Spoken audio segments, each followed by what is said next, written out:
Welcome back, MG fam, to our Coach Major's legacy here on March Madness 06. So following our loss to the Delaware State guys in the second round of the MEAC tournament, which was a bittersweet moment, we're going to jump into our off season. But before that, we're going to go ahead and simulate the rest of our conference tournament to let you guys see who came out on top. So jumping right into it here, you guys can see that Hampton ended up taking out North Carolina A&T in the first round, and they will move on to the semifinals. And Morgan State ended up losing to Bethune-Cookman, as we all thought, and they will move on to the semifinals as well. And you guys know about our loss against Delaware State, who will be facing South Carolina State Bulldogs in the semifinals after the Bulldogs took out Coppin State easily. So after simulating the semifinal round, you had Bethune-Cookman taking care of Hampton 70-59, and South Carolina State barely lost to Delaware State 57-54. So the championship game has been set, and you got Delaware State facing Bethune-Cookman. So everything played out the way we thought.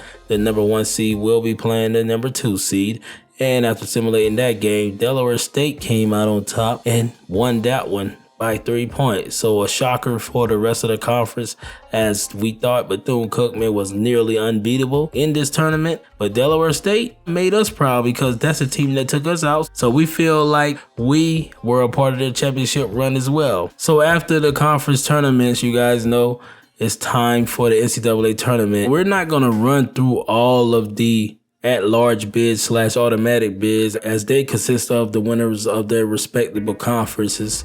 But what I do want to focus on is the on-the-bubble teams, as we've seen only 4 on-the-bubble teams make it. George Mason was one of the teams, as well as Tulane, followed by Oral Roberts. And last but not least, you got the Clemson Tigers, who had one of the worst records of the teams on the bubble, which was 18-11, and they were marching to the tournament trying to prove everyone wrong. So you guys also know after the conference tournament, you have the individual awards handed out, and the player of the year goes to Maxwell McMahon, who is out of Gonzaga. He's the power forward for those guys. He averaged 25 points per game, 8 rebounds, a steal, and a block per game. But I believe this was Adam Morrison. You guys correct me if I'm wrong.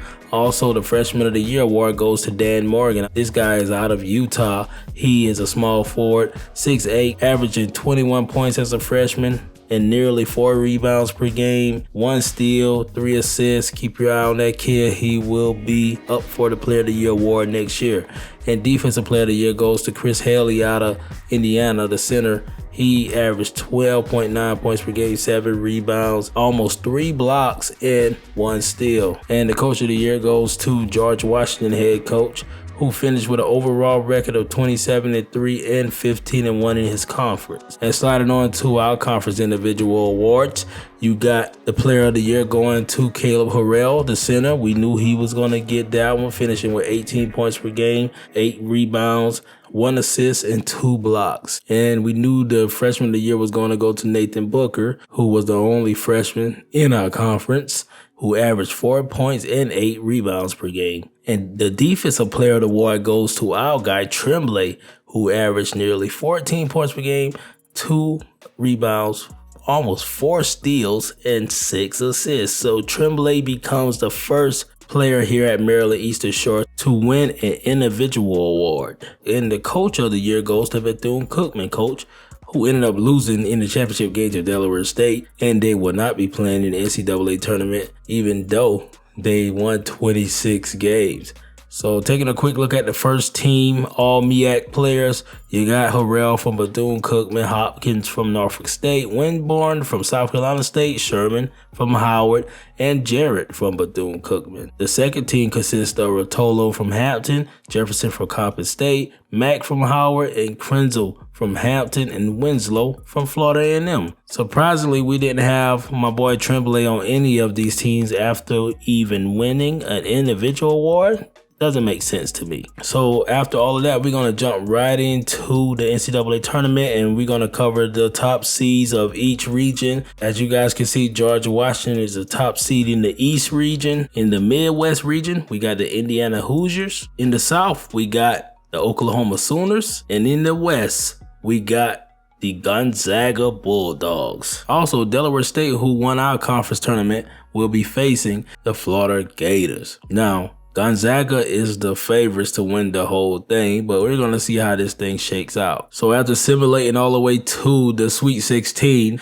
you got some surprises. So Wisconsin-Milwaukee ended up making it to the Sweet 16 as a 5 seed, and they will be facing George Washington. And Louisville made it to the Sweet 16, and they will be facing the Florida Gators. And Gardner-Webb, the lowest seed so far, will be facing Villanova in the Sweet 16. And the Georgia Bulldogs, who's a 7 seed, will be facing Arizona. And Texas made it to the Sweet 16, and they will be facing the number 1 seeded Indiana Hoosiers.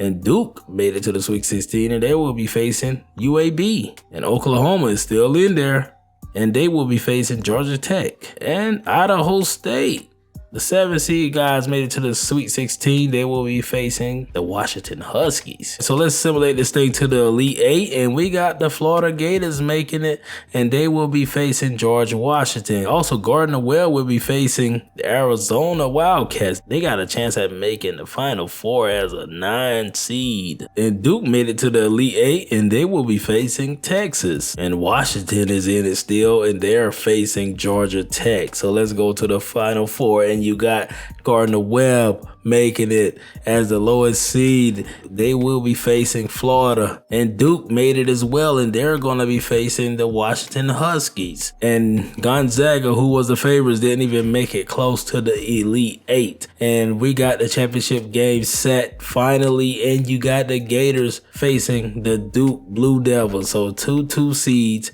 duking it out, and let's see what the results will be. And the NCAA championship goes to the Duke Blue Devils, who took out Florida 71-63. So Duke caps off our first ever season here in the Coach Majors legacy as the NCAA champions. We will keep our eye on these guys next year to see if they can bounce back and do it twice. So now we're going to jump right into the offseason like we spoke of before. And first up, bad news.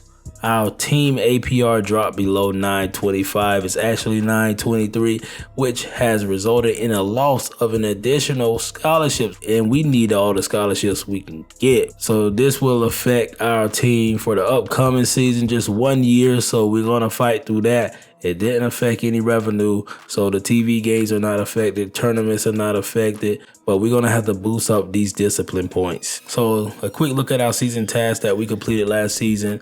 We had one player that had 250 rebounds last season, so that gave us 350 points. And our guy Tremblay led the whole NCAA with steals, so that gave us 750 points. And that totaled out to be 1,100 points for our whole squad, so we'll be able to use that when it comes to training. So sliding on to verbal agreements, during the regular season, we were able to sign one guy that was Sam Lee, the 6'6" shooting guard out of Maryland, which is our home state. He committed to us verbally, so we're going to sign him here and welcome him officially as a Maryland Eastern Shore guy. Speaking of welcoming, we got to say goodbye to a lot of great guys, man. Sims is the first one up, man. We knew coming into last season that he was going to be a focal point of our offense, but we didn't know how much. But he played his role very well, and I believe he showed us that he always deserved to have a place here at Maryland Eastern Shore. And Ellis will be leaving us as well, one of the players that shocked me this year. I didn't have high hopes for this guy. I didn't know what he could do, but when he showed us his athleticism, we knew that guy was going to be a problem in Houston. He was a pretty good player as well. He brought intangibles that we needed on this team to help support all of the other players.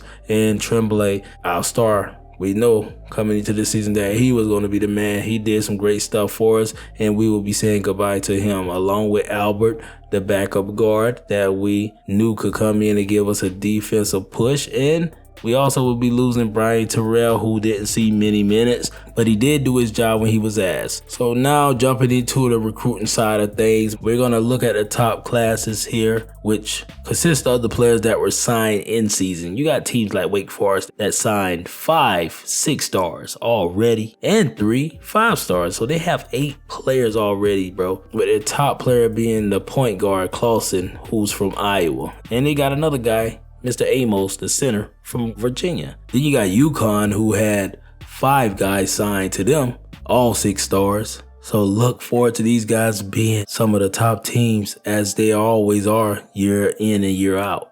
And Illinois is behind them, and Stanford, Maryland, Syracuse, all the blue bloods, they're continuing to grab great players. And we're going to try to get Coach Major's name out there so that he can grab some of those great players as well. So one thing about this game is that in the regular season, you get a certain amount of points to recruit players, and in the off season you get a certain amount of points. So in-season commits are verbal. You're not really signing those guys, but you can once the season is over, as you guys saw we did with Sam Lee. And during the off season, you can kind of like finalize a deal for a lot of players. You gain interest throughout your performance. One thing I noticed about this game for players in the off season. So if you do pretty well during the later parts of the season, you will get more players interested in your school, and you will have a better chance at nabbing better players in the offseason. So after putting a lot of energy in recruiting, we were able to sign Mr. Connor Baker, who will be coming to us. He's a 2-star guy, and he is one of the highest ranked players that we've signed. And you guys can see Mr. Shepard is coming as well. We got Mr. Barker, the small forward.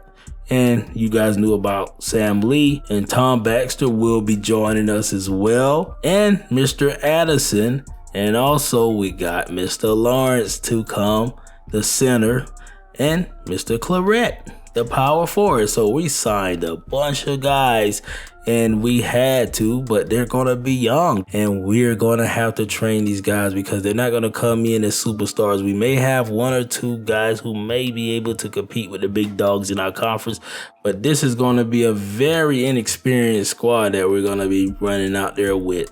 But I think in the future, we may have a team that could win the MEAC. So now that these guys are signed, you guys can see their overall. We did some reshuffling of our roster because we want to put our best players in the best position. We're going to put Baker at center this year. He's 6'10", 225. He's big enough to be a center. We're going to allow him to run the front court with our guy Stewart, who will make up for his lack of experience. And that small forward, we're going to slide Shepard there. And we're going to give Larson the shooting guard position. And Dufour will run the point guard position for us. Now, this is most likely to change as the season goes on. But right now, we feel like this is the best fit for our team. And with that being said, we're going to slide on to our schedule, where we will be starting the season off by facing Georgia State, followed by Alabama A&M, which will give us somewhat of a MEAC/SWAC matchup. Then we'll slide to Northern Iowa. Butler will be in there, and we put a few Power 5 teams in there to try to get a couple of victories. Maybe we can upset a few of those guys and convince the nation that the MEAC has some strength of schedule. So now we're sliding on to the conference preview. You guys can see that they're saying the South Carolina State Bulldogs will be the best team in the MEAC. We'll keep up with that to see if that's true, followed by the A&T Aggies. And you got Howard in the 3rd place spot, followed by Delaware State. And they got us 3rd from the bottom, right in front of Bethune-Cookman, who lost a lot of players. And they're saying Florida A&M will be the worst team. So keep your eyes on that to see if that comes true. But I know for sure we're not going to be that close to the bottom. And we're sliding on to our school budget, and this year we're going to spend a lot of points in recruiting. Last year I wasn't so sure of how much to put out there for in-season recruiting, but what we did last year wasn't enough, in my opinion. And the discipline, we're going to give ourselves 45 points. We didn't do much last year, but we got to be careful this year because we're already under the microscope of the NCAA, and we don't want to get in no more trouble. And our game planning, we're going to put that to 10, probably should put it to 0. But hey, maybe I want to scout one game. And sliding on to the preseason recruiting. As you guys know, they took one scholarship away from us. And looking at our roster, we will be losing a shooting guard and a point guard this year. And we have 3 shooting guards on our roster, all freshmen, and 1 point guard. So we need to focus on adding another point guard to our roster. So what we did is scavenge the recruiting pool to see who would be interested. And we found a few players that was interested, and we added them, and a few that weren't weren't to see what we can do with him. So we ended up adding Mr. Derek Small to our list because he plays at a local junior college, and we believe we might have a chance at him. He's a 4-star kid, and if we can throw the house at him and get him to come over there, a 4-star point guard will be great for our squad. And we also added Colin Gardner, a 6'11 center out of Maryland. But all of the rest of the guys are 1-star guys. Sullivan, who's a 1-star center, he has us in his top 3 of schools. Durham, who's a 1-star point guard, has us as his top school. Lawrence and Torres, who are both centers, has us in their top 3 as well. And moving on to the individual awards here in the MEAC. The MEAC is expected to have a fall off of talent, but I don't believe so. And currently you got Eddie Gooden, who is supposed to be the best player in our conference this year, the center from Norfolk State. And he also leads the first team all MEAC along with his teammate Tupai. And Winborn from South Carolina State, we believe he's probably the best player on paper. And then you have Sherman from Howard and Cummins from Howard rounding out that first team. So with that being said, I think we're geared up and ready to start the season 2 campaign. And I want to see what this young squad here at Maryland Eastern Shore could do for Coach Majors. Hopefully we can surprise a lot of people. We got to win at least one non-conference game this year. Once we do that, I will be satisfied, because I know once we get into conference play, we'll be able to handle business, and we want to at least finish in the top 4 of the conference this year. But as always, it's your boy McGruff, and I appreciate you guys for watching this video. Hit that like button, that notification bell, and subscribe to the channel, man. And I'm out of here. 1.